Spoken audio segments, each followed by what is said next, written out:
The renowned adventurer delves into the depths of a mystical vault, revealing the awe-inspiring secret lair. This thrilling collection brings a fresh perspective to beloved cards such as Shadowspear and Academy Ruins, now reimagined through the lens of the iconic Tomb Raider series. So we've gathered all of our carabiners and all of our adventuring gear, and we've been contracted by Wizards of the Coast to be, well, let's be honest, Lara Croft is going to end up being our Sherpa. We're going to help her along the way.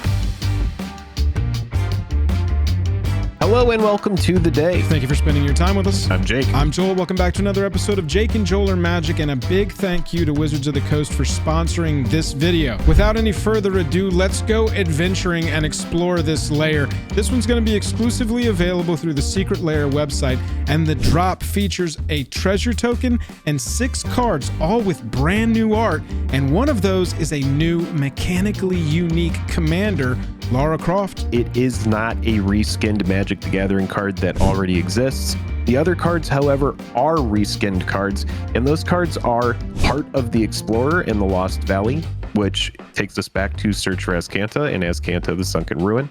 We also have Storms of Yamatai, which is Anger of the Gods, which goes back to a failed ritual from the series. We also have the Grim Whisper, which is Bow of Nylea. And then we have Totec's Spear, which is a fun reprint of a very popular card called Shadowspear. We also have Kitezh, Sunken City, which is a reprint of Academy Ruins. And then, as Joel already mentioned, there is a treasure token. Jake and I have our commander deck ready to show off, and we got to talk through some of the very synergistic and thematic things that we've put in here. But we have to start with the commander, a red, a blue, a green for a 3/4 human ranger. It's got first strike and reach, and it says whenever Lara Croft attacks, you exile up to 1 target legendary artifact or legendary land from a graveyard and put a discovery counter on it. You may play a card from exile with a discovery counter on it this turn. And it's got raid. It says at the end of combat on your turn, if you attacked, you create a treasure token. Exile up to 1 target legendary artifact card or legendary land from a graveyard. So it doesn't have to be your own. It is helpful, as you'll see with this deck, if you can fuel your graveyard so that you can depend on that. But if you need to get something pesky out of one of your opponent's graveyards, that is also an option for you as well. And then you do have this ability, you're going to create a treasure token. So that's going to help you cast stuff that maybe you get from your opponents. For example, if it does have a specific casting cost, treasure tokens are really good for smoothing out mana. I like that this commander is low to the ground. I like that it's very cheap. It only costs 1 red, 1 blue, and 1 green to play, and you get a 3/4 with first strike and reach. Also of note, you may play a card from exile with a discovery counter on it this turn. That is just present as a passive ability on you, so don't worry if you have to exile a legendary artifact or legendary land that you can't necessarily play this turn. Just getting cards out of graveyards with discovery counters on them is going to benefit you. In general, we're going to be focusing on 3 main things: artifact interactions, graveyard synergies, and then our treasure tokens. Jake, let's start with treasure tokens. We need to run assembly workers like Academy Manufactor, because at the end of combat, if you've attacked, Lara Croft is creating a treasure, and if you've got Academy Manufactor on the battlefield, you're creating a food, a clue, and a treasure, and just going to town with these tokens. Yeah, Academy Manufactor has become more and more appealing over the years, and as we get more and more treasure synergy, which it is important to note that treasure synergy has just continued to get more and more support. We have Goldspan Dragon as well, which is on the attack or becoming the target of a spell, you're going to create a treasure token, and then treasures you control have tap, sack, and add 2 mana of any one color. So you're getting double the value. Because we've already mentioned that it's going to be important for us to play with our graveyard, we've also included other important legends like Emery, Lurker of the Lock. This spell costs 1 less to cast for each artifact you control. As we mentioned, there are going to be a lot of artifacts that we're going to go over. And when Emery, Lurker of the Lock enters the battlefield, mill 4 cards. So that's going to help us fuel our graveyard so that we can get stuff back from Lara once we get discovery counters on it. Choose target artifact card in your graveyard. You may cast that card this turn. So just something else that works alongside our commander that is also powerful. Just in case our opponents are just like, path to exile Lara, we have Emery in the backup, just in case. Right, yeah, it's sort of redundancy on an ability that's close, right? We run cards like Diligent Excavator in here because whenever we're casting a historic spell, which is artifacts, legendaries, or sagas, target player, and we're going to target ourselves, puts the top 2 cards of their library into their graveyard. We want to treat our graveyard, and we want to treat Lara putting these cards onto the exile zone with a discovery counter on it as another version of our hand, as extra card velocity. So the more that we can fill up our graveyard with cards like Diligent Excavator, or even spells like Faithless Looting. Look how great these kinds of cards are in this deck. 1 red, draw 2, then discard 2. Just pitch a legendary artifact or a legendary land because you know that you are synergized to be able to build it better. Jake, you love effects like this, and this is just the perfect home for these types of things. Yeah, what's really cool about all of our sorceries is they're all very thematically, tied to Lara Croft as well. You have the Balaged Recovery. You have stuff like Brass's Bounty. You have fun cards like Explore, which is something that Lara Croft does. Faithless Looting. You could kind of, relate that to having to run into all of these old ancient places and find these artifacts. This is all very, very on theme. We also have a second card here from the Secret Lair itself, Storms of Yamatai, which is Anger of the Gods. And this card actually ties back to a moment where a failed ritual causes these crazy storms around the island to prevent people from being able to leave. And so this failed ritual is the anger of the gods, which translates into Storms of Yamatai. And pay attention to this card. It deals 3 damage to each creature. I don't know if you took note of our commander's toughness, but that's a 4 toughness. So our commander just dodges this while it clears small blockers out of her way. Outside of that, just like any good artifact deck, we want to run some artifact synergies as well. Ethereum Sculptor's just going to make our artifacts cost 1 less, so we can get away with running some more powerful but more expensive mana value-wise cards in the deck. And cards like Arkham Dagson. Arkham says target artifact creature's controller sacrifices it. That player may search their library for a non-creature artifact card, put it onto the battlefield, then shuffle their library. Very good.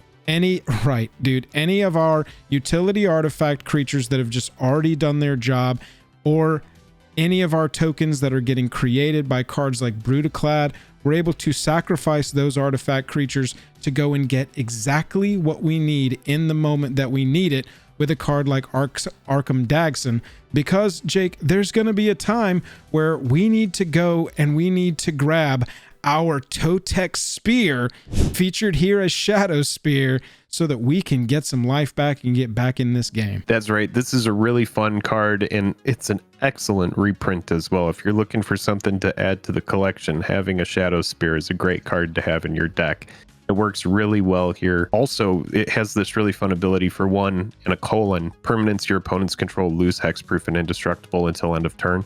That's just such a it's a very versatile card to have in Commander because you're able to get around those pesky things like hexproof and indestructible.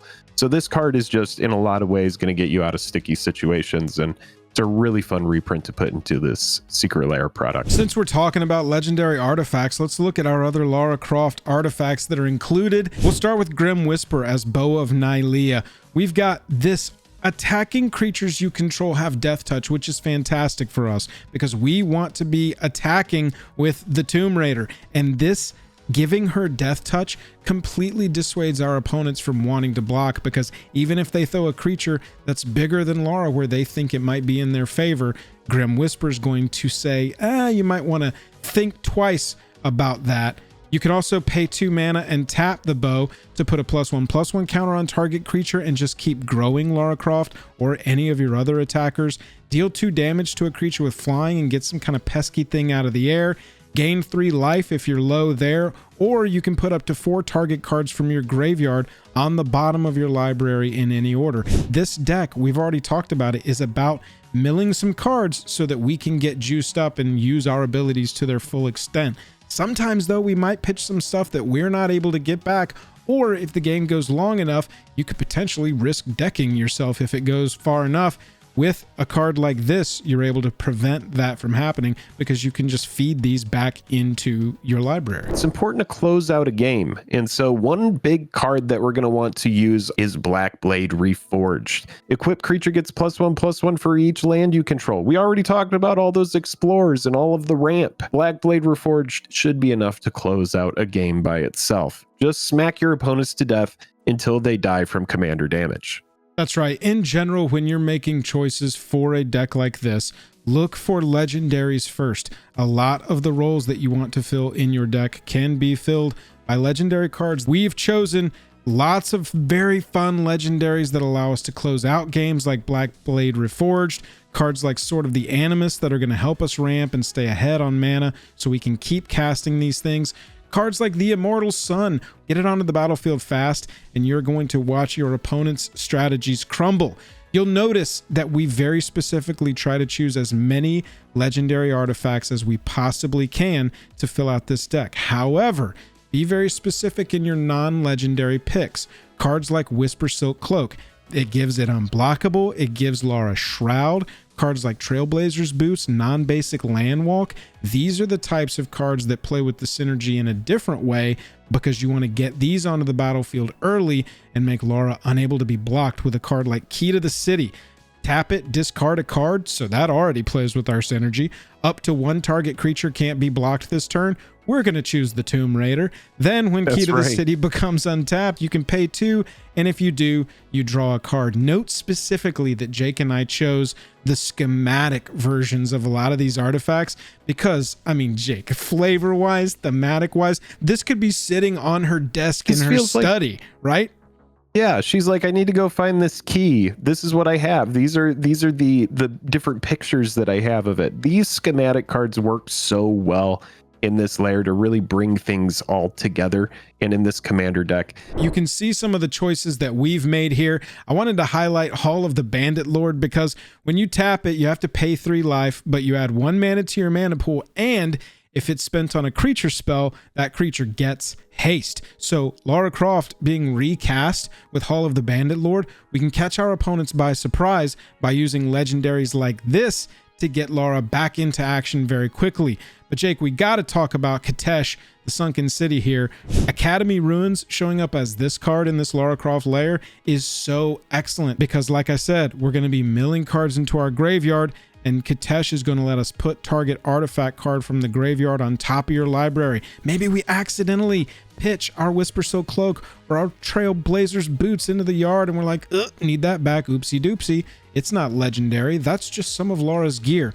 Well, Kitezh is going to let us do that. One card that we should definitely highlight is Inventor's Fair. At the beginning of your upkeep, if you control 3 or more artifacts, you gain 1 life. Well, that seems pretty obvious in this deck. And then you can tap it and you can add colorless to your mana pool, or for 4 and tap, sacrifice Inventor's Fair, search your library for an artifact card, reveal it, put it into your hand, and then shuffle your library. Activate this ability only if you control 3 or more artifacts. That used to be called Metalcraft. It's not called Metalcraft anymore. But yes, this is a very good card in here. You can go grab the thing you need. The Great Henge. Go grab your Ember Cleave if you need it. Go grab your Lightning Greaves if you need it. Make sure that Lara has protection. That's the big thing here, is you don't want Lara to get removed. At her core, Lara has the heart of the explorer, and that is why I love this reskinned version of Search for Azcanta, maybe most out of this entire layer. Legendary enchantment that is just absolutely fantastic, not only in and of itself, but for our deck. At the beginning of your upkeep, Surveil 1. That's going to mean you can leave that, look at the card on top of your library, and either put it into your graveyard, which we know is synergistic for us, or just leave it right there on top. Then, if you have 7 or more cards in your graveyard, which we are going to be able to accomplish, you can transform Heart of the Explorer into the Lost Valley, which lets us pay 3, look at the top 4, reveal a non-creature, non-land. We can hit artifacts from among them and put it into your hand. Put the rest on the bottom of your library in any order. Such an excellent inclusion in this. And Jake, we've paired it with Exploration, Storm the Vault, and Passionate Archaeologists because, you know, we gotta get flavorful with the Lara Croft deck. Storm the Vault flips into a literal Tolarian Academy, so I mean, it's pretty good. Add blue to your mana pool for each artifact you control. In here, that can get out of hand very quickly. I like the secret tech here with Passionate Archaeologist. 2 mana is all this is, and it says commander creatures you own have, whenever you cast a spell from exile, which we know we will be doing, we're putting them out of the game with counters on them so we can recast. You want to get her out there and swinging. You want to get discovery counters on your stuff. So more than anything, you're going to want to protect your commander. If Lara gets removed too much, then you're not going to be able to recast her because of the commander tax. So make sure that you protect her. The first thing I would do is I would go search up something like a Lightning Greaves so that when we are swinging, we're not getting removed and we're able to keep our engine moving and keep getting stuff out of our graveyard and our opponent's graveyards. Like any commander deck, your commander is going to get removed. And if you play it enough and people see how powerful it is, going to get removed over and over and over again. So there are other ways to win in here. Like we mentioned, we have a card like Helm of the Host in here, which combos beautifully with Godo Bandit Warlord. Put these together, and that's an infinite combo. You might want to mention to your opponents, hey, you know, I do have an infinite combo in here. But mostly this deck is casual. It's not super sweaty. It's still a competitive and fun deck.